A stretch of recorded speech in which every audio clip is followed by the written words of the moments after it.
I'm Dom Nicholls, and this is Ukraine the Latest.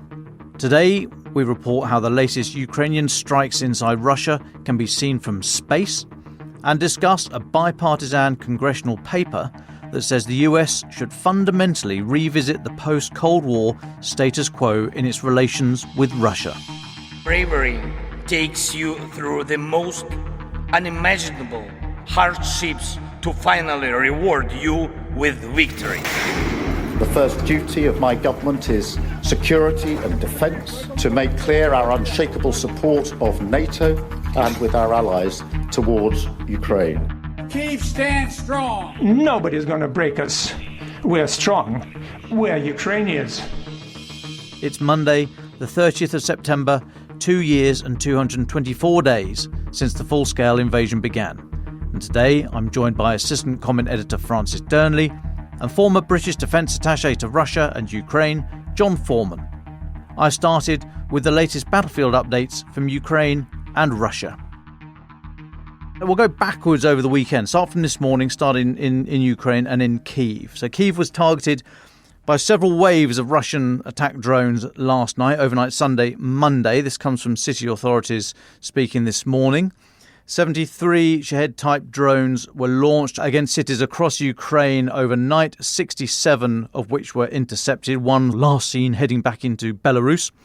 We're not sure how many of those directly attacked Kyiv, but no casualties reported there. However, there were deaths and injuries reported across the country, partly because of drones and also ballistic and cruise missiles.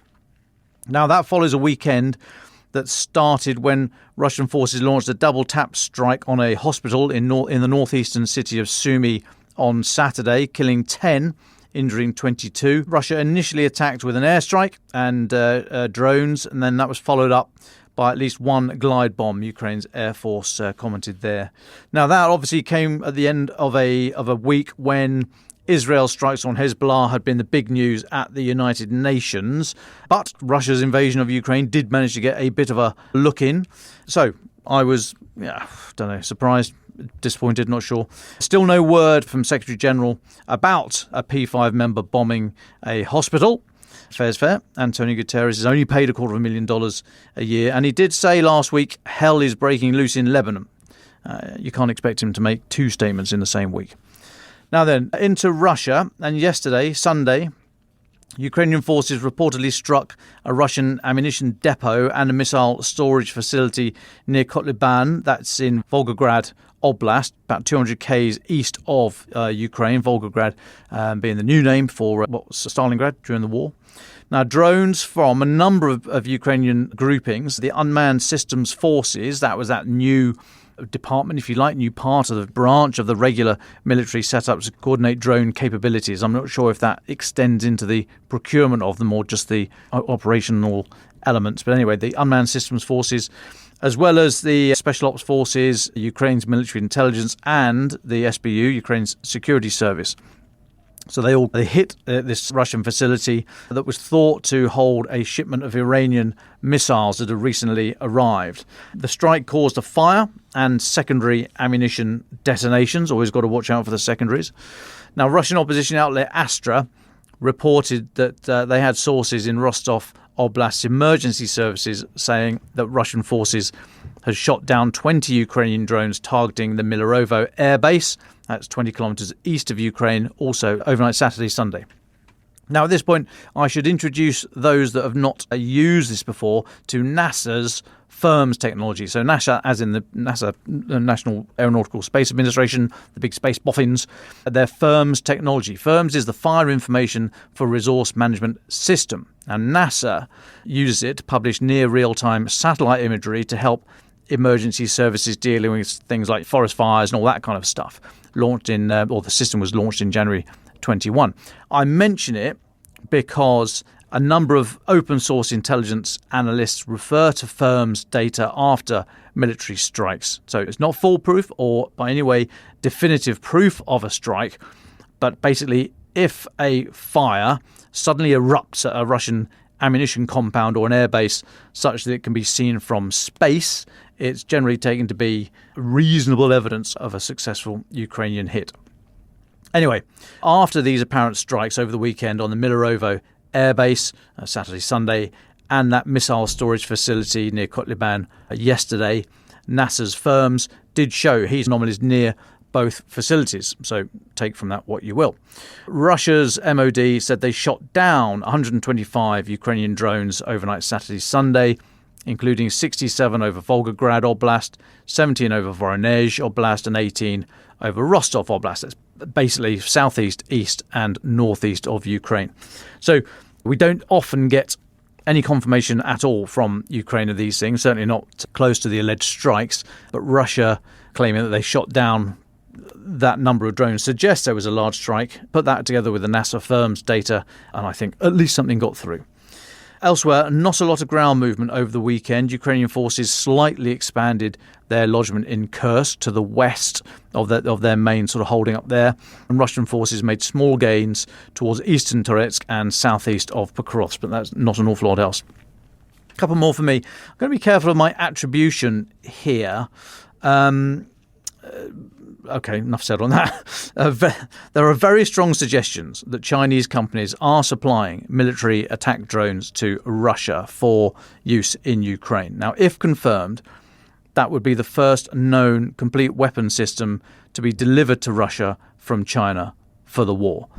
That would be a huge development and would further ratchet up tensions between Beijing and the West. Now, let's go backstage. Last week, Reuters had a great story, an exclusive story for Reuters, saying that Russia had established a drone factory in China, making drones specifically for Russia's war in Ukraine.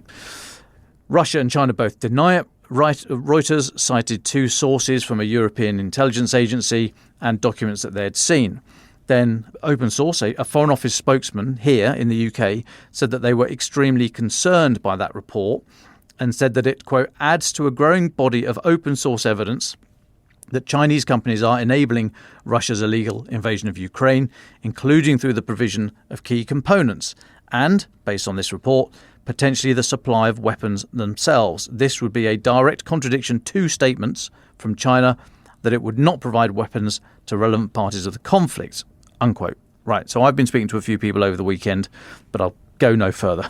I think China may be getting around their line about not providing weapons by having Chinese companies supply purpose-built drones to Russia for testing. Now, China might say that they are not military drones, although it's very easy to convert dual-use technology. And they may also be trying to hide behind what is a weapon and what is just a bit of kit for testing. Okay, enough said on that. But I think we are one step closer to being able to call out Xi Jinping for directly supporting Putin's war. So, sorry, I've fudged and wiggled there. Have a look at the Reuters story from last week. It's reported elsewhere as well. But have a look at Reuters last week and then have a think about me fudging and wiggling, and you'll get where I'm trying to come from. Couple more. The Royal Netherlands Air Force said goodbye to their F-16 fighters on Friday. They flew over the Netherlands for the last time and now being transferred to Ukraine as part of the whole F-16 effort. And then finally for me, Jens Stoltenberg, the NATO Secretary General, is leaving office. Well, today's his last day. Hands over to Mark Rutte tomorrow. Jens Stoltenberg been in post for 10 years. He's seen through a lot in that time. A number of, NATO is in permanent crisis, isn't it? It's been permanent crisis since it was formed, always 5 years away from dissolution. But anyway, I think he genuinely has had a bit of a rough time of it. He has got military spending up across the alliance. He navigated the tricky waters of the Trump presidency. Now, those two things might be connected. But I think, I will ask John a little bit later what the view is on Mr. Stoltenberg as SecGen. But he certainly had a pretty torrid time of it. And Mark Rutte is going to have to hit the ground running tomorrow when he takes over, because there's a hell of a lot going on. It'd be very interesting to see the course he sets in his first public statements about NATO and Ukraine and Russia. Okay, that's enough for me on the military front. Francis, what have you been looking at on the diplomatic and political side? Well, thanks, Tom. Let's pick up where we left off on Friday, when we were only hours away from Zelensky's meeting with Trump in New York. The first between them in 5 years, which is pretty staggering given all of the conversations that both of them have had about each other. Their discussions were private, but there was a rather awkward, spontaneous press conference afterwards, which suggested some of the thinking behind the secret victory plan Zelensky's shown to world leaders in the past week may have been shared with Trump. Zelensky said everything possible must be done to force Putin to end the war, with Trump replying he had learned a lot, but noting that his views on ending it as soon as possible have not changed. Perhaps the most important quote, though, is as follows from Trump. The president, meaning Zelensky, wants it to end as quickly as possible. He wants a fair transaction to take place. If I win, we're going to have a very fair and, I think, rather rapid deal. The war, should stop, and the president wants it to stop. And I'm sure President Putin wants it to stop. And that's a good combination. Right off the bat, there are some big assumptions buried in there. Would Putin want the war to end if Trump is president? That's the first question. Would Zelensky?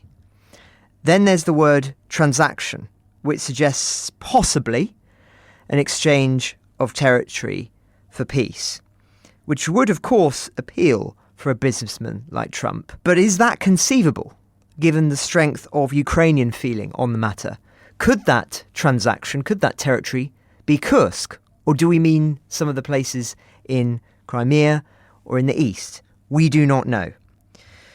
When asked about how he sees the war ending, Trump evaded the question, immediately revealing as well, saying it was too early to discuss and that both he and Zelensky had their own ideas on the matter. They didn't disclose whether another meeting between them would take place soon. However, Zelensky invited Trump to visit Ukraine, and the latter accepted the invitation. Personally, though, I think it's quite unlikely that Trump would go before November, given that he's on campaigning mode and he's currently behind in the polls, if the polls are to be believed. But nonetheless, interesting.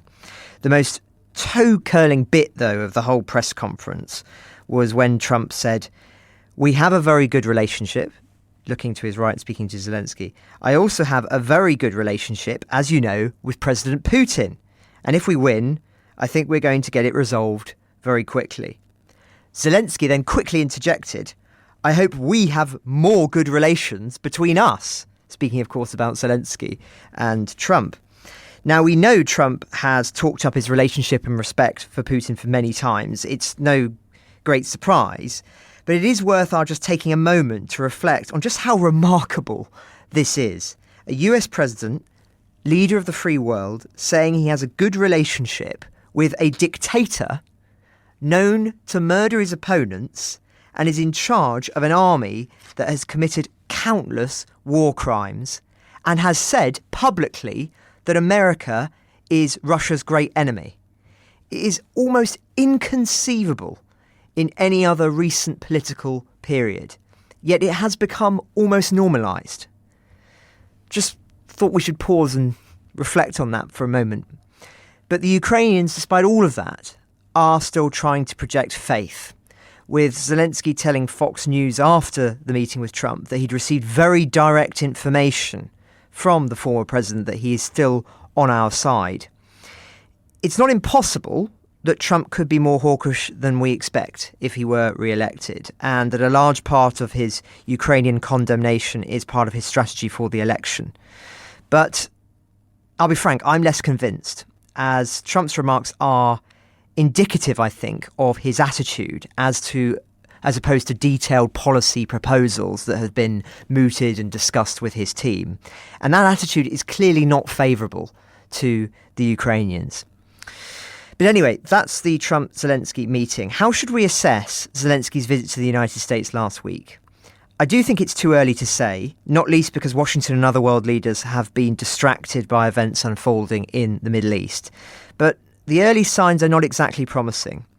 At his speech addressing the General Assembly, Zelensky made his strongest warning yet to the whole West against allowing Ukraine to its hesitancy to allow Ukraine to launch deep strikes into Russian territory using those long-range Western missiles.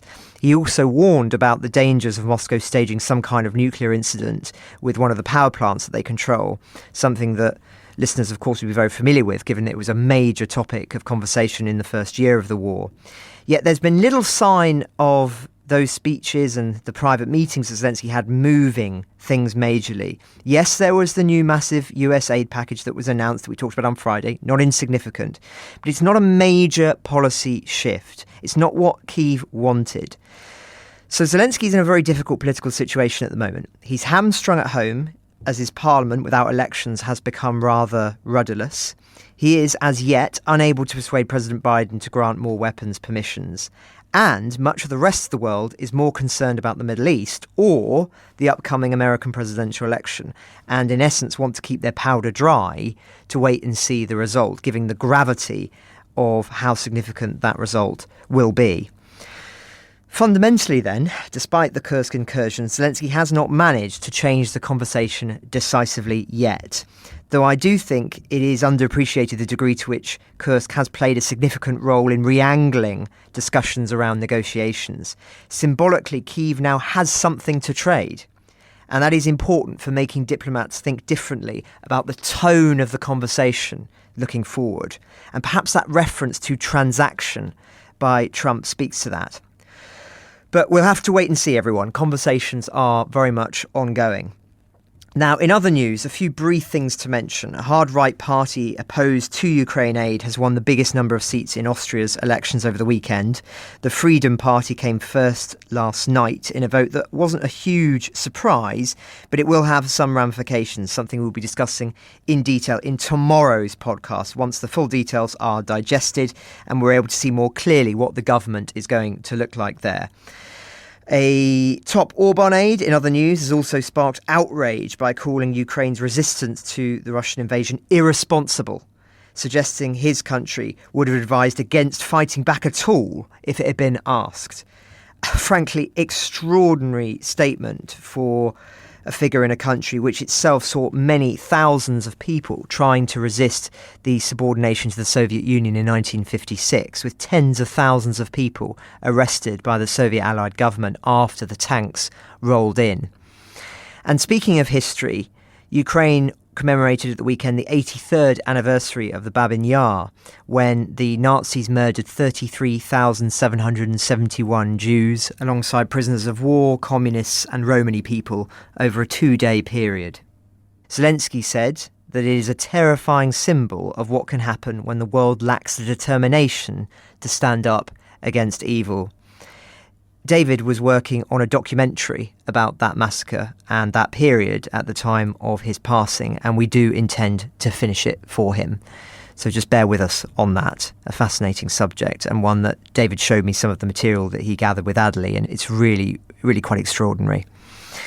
Lastly, just 2 stories from Northern Europe, with Denmark investing nearly $630 million into Ukraine's defence production, a sign of European countries trying to do more in and, crucially, out of country at the same time. Before, it's just been out country, but this is trying to do more inside of Ukraine itself. Norway, too, is considering building a fence along its Russian border to curb the migration crossings Moscow is believed to be encouraging in order to destabilise Europe more broadly.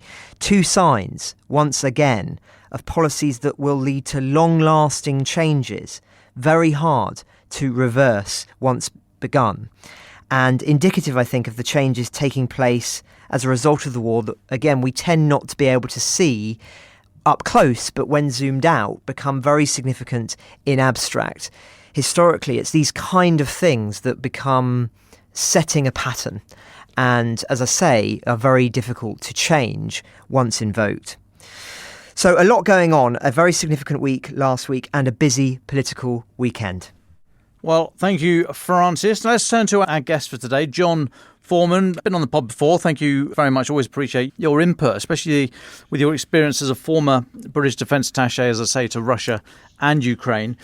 You've been commenting on Twitter, or you retweeted with a comment about an interesting article from The Hill, so the US political website, saying that it has seen a report prepared for the bipartisan congressional grouping, the Helsinki Commission, that's charged with supporting democracy and human rights in post-Soviet states. They said this report has been is pushing for the US to fundamentally revisit the post-Cold War status quo in its relations with China and label Moscow as a persistent threat to global security. Now, you've made some comments on Twitter talking about how it's time now for sticks. So my question is, how big do the sticks need to be? Who has them currently?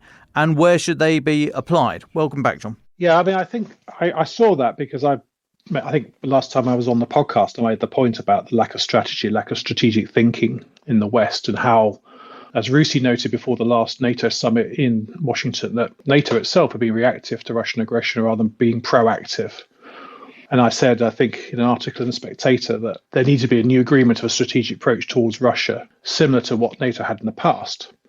But unfortunately, the summit had actually kicked this off again and for another year because of disagreements between the allies.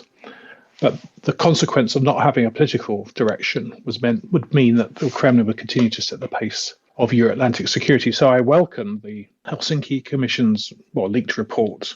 I hurt my neck from nodding so vigorously with its conclusions, although I haven't seen the final report.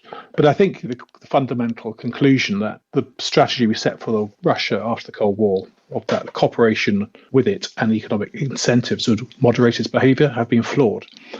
And we've had 20 years of many indicators of where Russia was going, but we haven't really changed those fundamental assumptions that Russia is a serious and persistent threat, and that we must be prepared to contest Russia for the long term. So I think, obviously, the report says that Ukrainian victory is a key part of that, not to force Russia into significant reflection and reform, but also to help counter Russian influence and aggression more broadly towards Europe. So I think the report, I would agree, I think it needs to be a broad strategy, military support, economic investment in Ukraine and elsewhere, developmental support, and focus on soft power, not just in Eastern Europe, inside Russia, but also to help those countries in Russia's vicinity, which are vulnerable to threats from Russia. So I think we'll have to wait to see the final report, but the question is whether that actually then influences policy in Washington, as the Francis was saying, whether it actually shifts the dial of American thinking. Yes, absolutely. You're absolutely right. We've not seen the report. We've just seen The Hill writing an article on it. But in that article, they say that the report, it does acknowledge growing opposition to military and economic support for Ukraine in the Republican Party.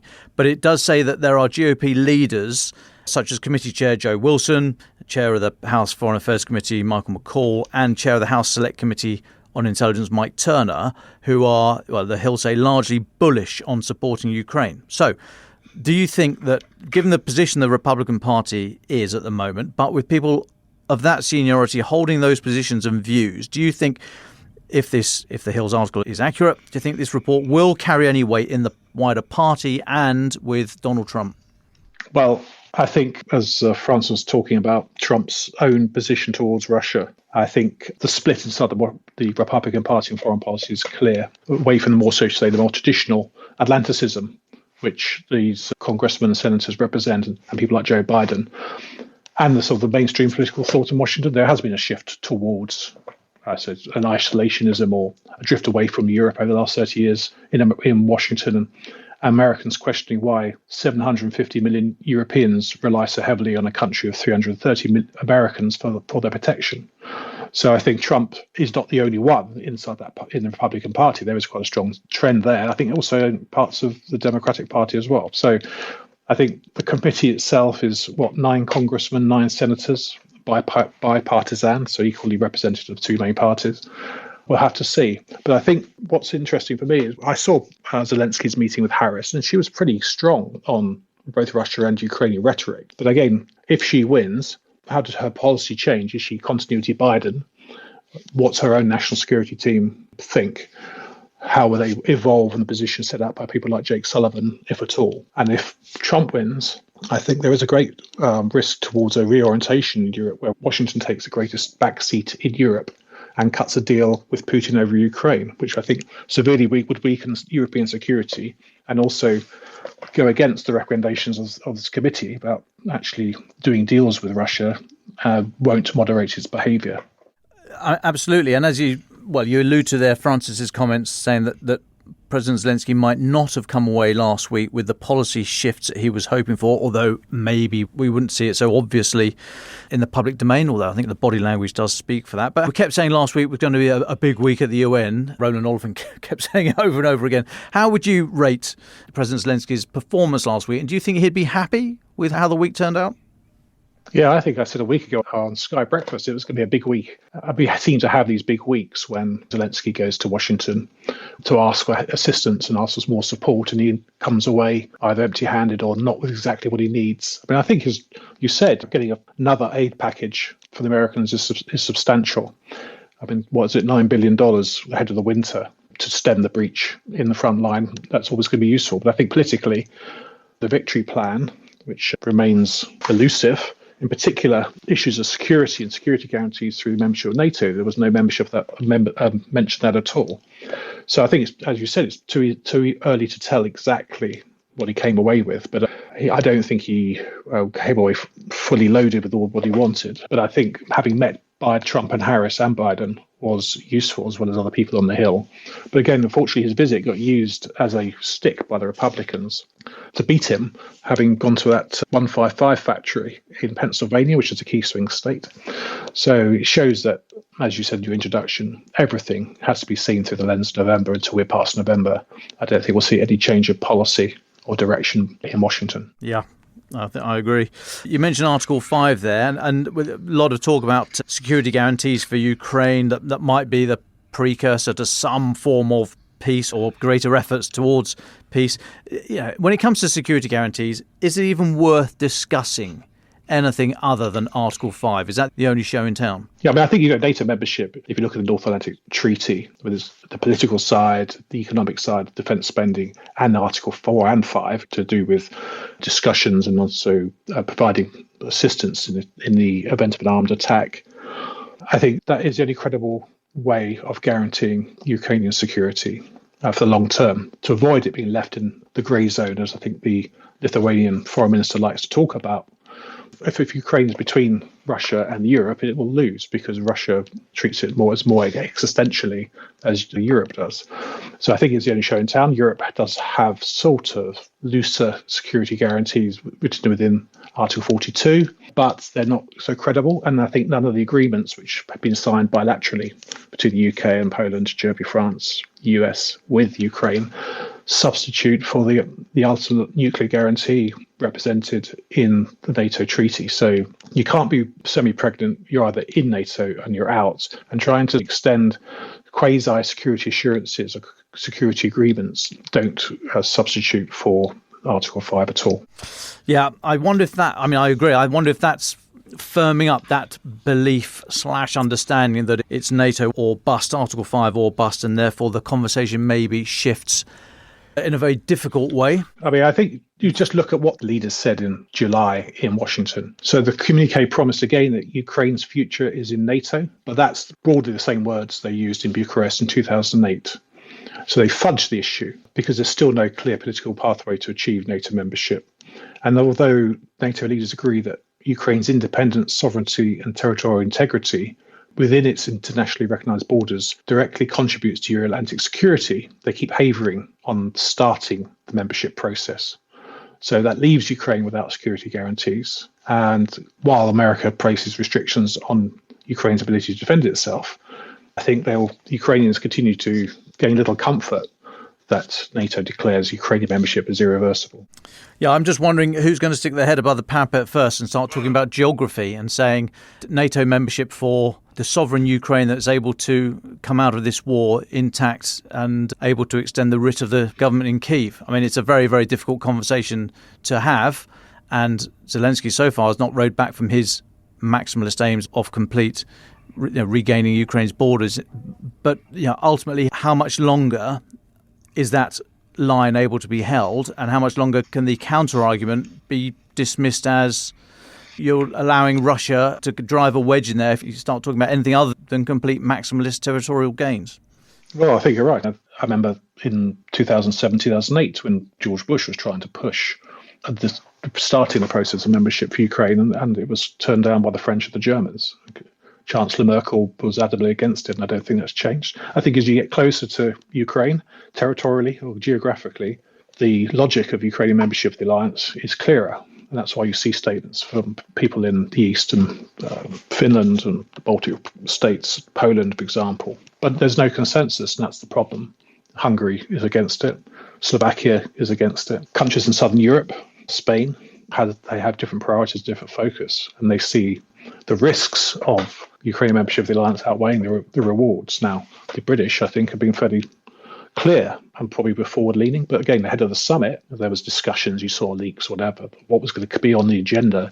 But actually, the agenda at the summit in Washington was pretty anodyne because the big issues of membership of the alliance and multi-year funding, political strategy towards Russia are all fudged.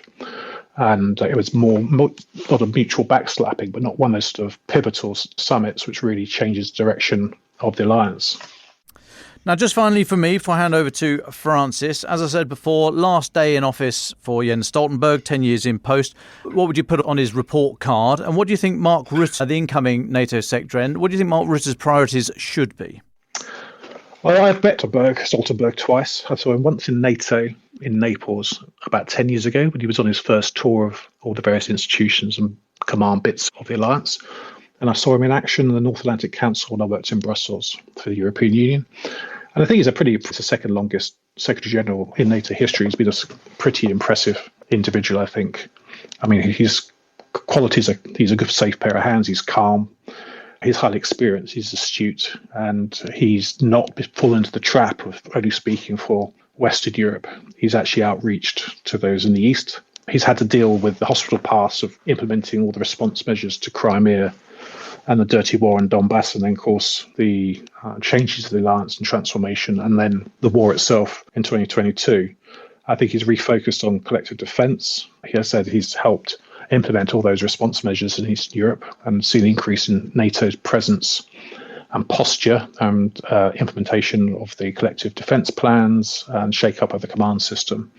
But I thought one of the problems of any Secretary General is he has to operate within the political envelope set by the Allies.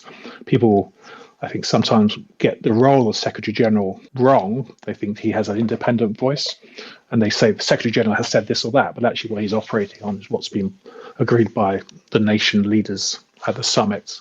So I think it makes it difficult. I think within that envelope he's been successful, but I think there's always going to be a degree of frustration.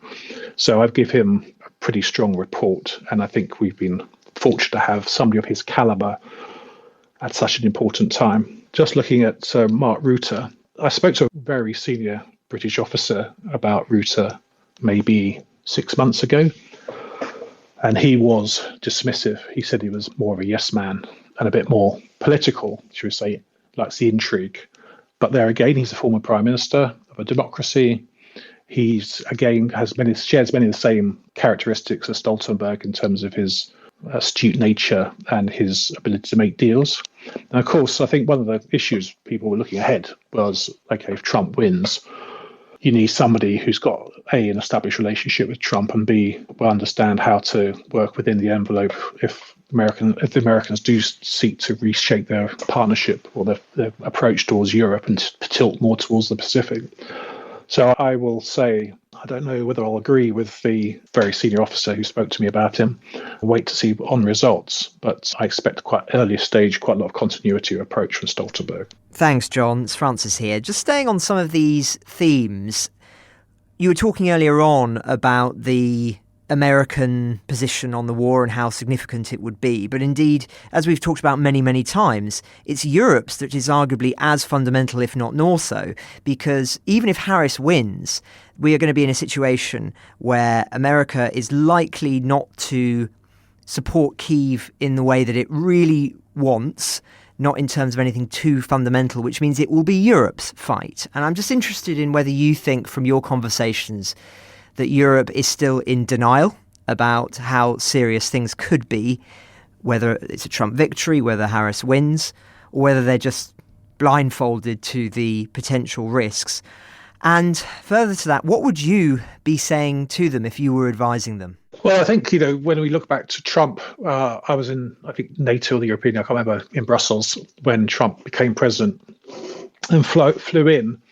And I remember the sort of scoffing and the laughter as his approach, being a bumptious nature and his desire to get to the front of the photographs. But, I think we should stop moaning and whining and nagging, as Mark Rutte put it in February about Trump, and get cracking. I think irrespective of, as you said, Trump or Harris winning, the drift away from Europe by the Americans is clear, as is their desire to focus on China, because China they see as the threat to the American power in the world. So the rise of China, Trump talks about, he exemplifies this drift. He didn't start it. Obama spoke about freeloaders. He led the beginning of the pivot towards Asia, which Biden's continued. I think, Trump would probably carry on as well. So I think we should stop moaning and whining, get on with it, and make sure that defence spending meets at least 2%. But I think 2% against the threat faced by Russia, which we spoke about before, is inadequate. It should be at least 2.5%, if not 3%. Again, it comes to that lack of political courage and leadership. The reason we have the current relationship with Russia was born in 1975 in Helsinki, when we set out the principles of a future relationship. And the Helsinki Final Act of 75 drove Western strategy of Russia based on cooperation rather than confrontation. And then we put in place this whole mechanism, architecture of cooperation with Russia, which Russia has basically driven the coach and horses through. It's bitten the hand of friendship.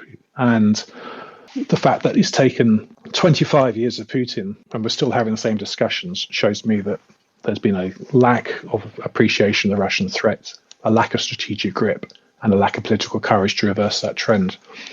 And there are European laggards who aren't spending enough. And Canada, for example, we're not displaying enough political solidarity. We're not addressing US rancor towards freeloaders, and we're not confronting the Russian threat. So I think that there's frustration in London and elsewhere that the size of the alliance makes it very difficult now, in comparison to the 80s, to actually determine a new political strategy approach towards Russia, for example, actually start to deliver on the warm words at Washington and turn them into action. Thanks, John. Do you think NATO is too big? I think, I joined the Cold War when it was half the size it is now. And of course, NATO and the European Union were said by President Kennedy to be the twin pillars of the American approach, one for defence security, one for economic security. Now, the advantages, disadvantages, so people say, well, now you can't get NATO, you can't get things done, but you can get change done, as has been shown under the leadership of Stoltenberg with the right approach.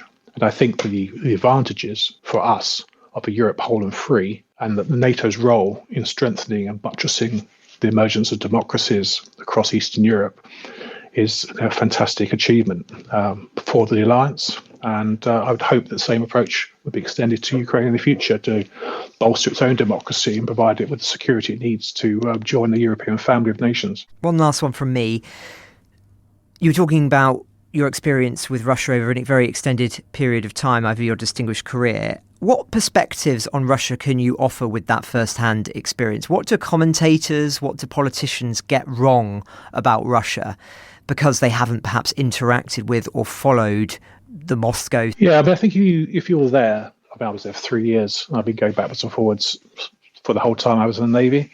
I think we'd say how geography, history has the fear of invasion of the development of the Russian state has informed current Kremlin thinking. That people say it's Putin's Russia, that Putin is responsible. We've seen the latest oppositionist release saying the change of leadership that Russia can emerge from as a proto-democracy, that this democracy is somehow held by the Kremlin. But actually, I think it's the other way around. I think that it's as much Russia's Putin's Russia, that the behaviours of Russia have been consistent for centuries in terms of its aggressiveness towards its allies, to its neighbours, towards the way the political state of centralisation, of despotism, the lack of democracy, the lack of free speech, the lack of institutions, the prevailing cancer of corruption. I think that people project onto Russia, which is one I always pointed out, don't project onto Russia. They may look like us. As one of my ambassadors said, they don't think like us. And getting to understand how Russia as it is, rather than Russia as we imagine it to be, would help. So when we see Putin makes speeches and statements is actually to look beyond what he's actually saying, what he actually means. Like in discussions about the revised nuclear deterrent or Russia's approach towards Europe or accusations of Russophobia, I think we need to be much more analytical, much more careful before we project onto Russia what we think it's saying. Coming up, Francis and John Foreman give their final thoughts.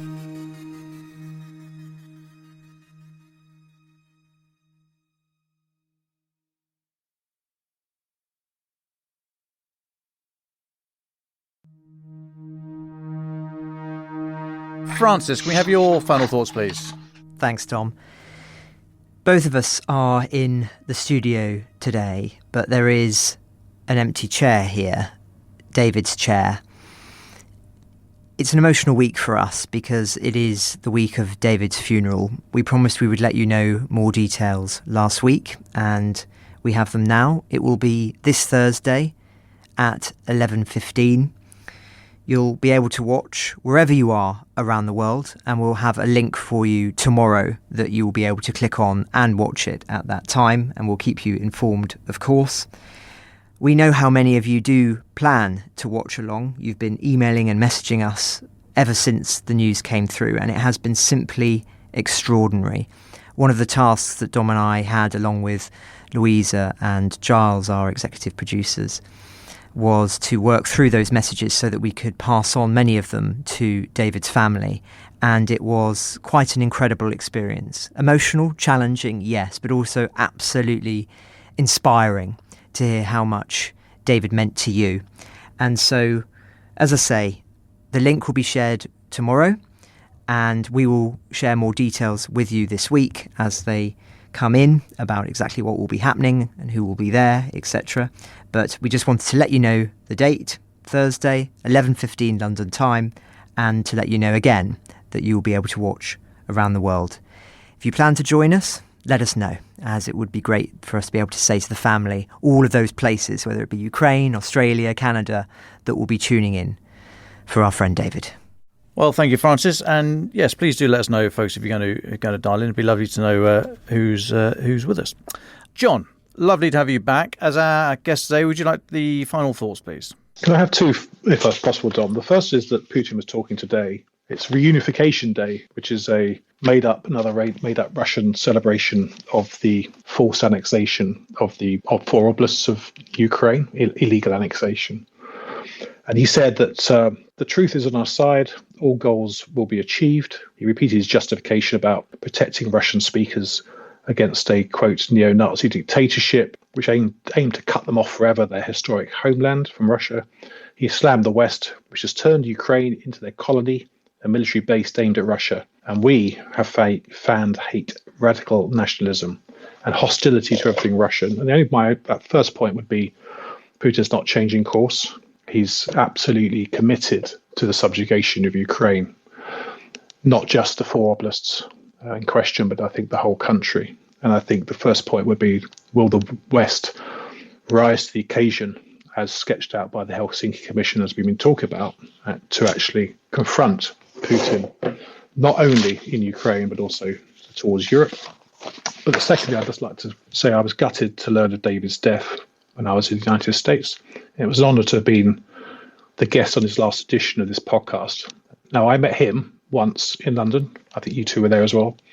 And while you two were circulating the room, I chatted to David about various things, including his interest in Ukrainian lower league football and how the locals had tweaked the rules of the FA rules to allow time out for Russian air attacks. And I thought nothing more of it until a couple of weeks later I saw him pop up in Ukraine in a small stadium watching a team which was so obscure I couldn't even find it on the website. So I read the mountain of tributes and gracious words about David. I wanted to say that I thought David shone a clear light on the many challenges and cruelties visited by Russia upon Ukraine, but also on more hopeful stories such as those footballers, or to taking deeper looks such as at Babin Yar and elsewhere, which help raise our understanding of Ukraine and the high stakes.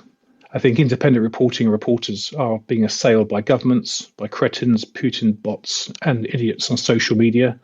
And those who want to shoot the messenger when the independent press, confront them with facts they don't want to hear, for example, the situation at the front line or indeed in Russia. So I think David is going to be greatly missed by me and, of course, by others. And I think it's important to keep shining that light in his memory. Rest in peace, David. Ukraine the Latest is an original podcast from The Telegraph, created by David Nicholls. To support our work and stay on top of all of our Ukraine news, analysis and dispatches from the ground, please subscribe to The Telegraph. You can get your first 3 months for just £1 at www.telegraph.co.uk/Ukraine the Latest. Or sign up to Dispatches, our foreign affairs newsletter, bringing stories from our award-winning foreign correspondents straight to your inbox.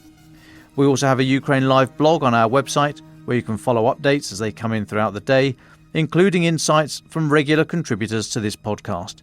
We also do the same for other breaking international stories. You can listen to this conversation live at 1 p.m. London time each weekday on X. Follow The Telegraph so that you don't miss it.